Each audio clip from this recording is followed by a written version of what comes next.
Hi, this is Jeff Gentry BPA. I am here in Fresno on this beautiful rainy day. I am going to create some blood stains on different surfaces in the rain.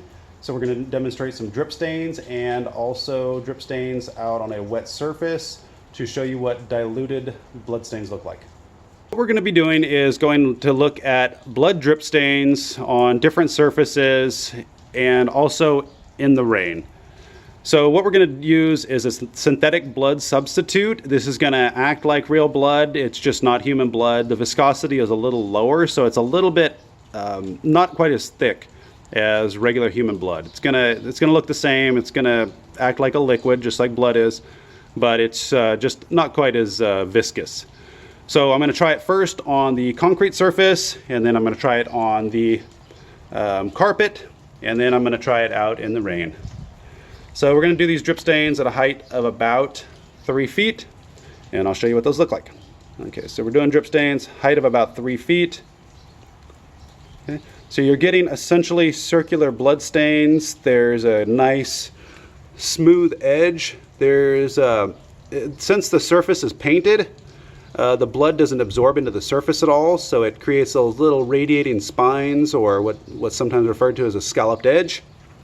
Okay, so on the carpet now, huge difference. Okay, so because the surface is not only rough, but it's a material, so the blood is going to absorb into the surface. So you're not going to get those nice circular characteristic blood stains. So be really careful on carpeted surfaces trying to interpret height. We're going to do some demonstrations in the next few days measuring the distance that blood drip stains fall from.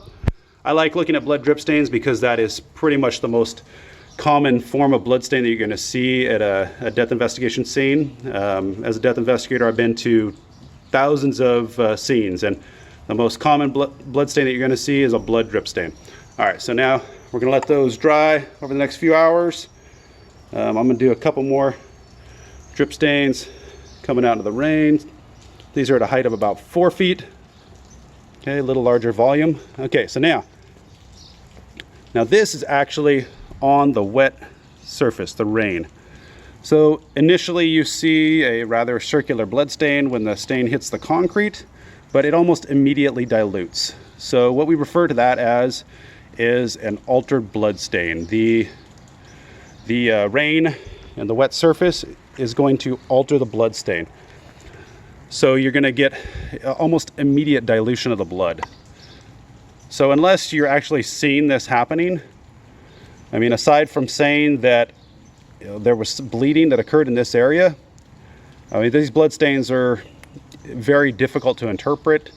It's going to be almost impossible later to try to get a height determination or a volume determination.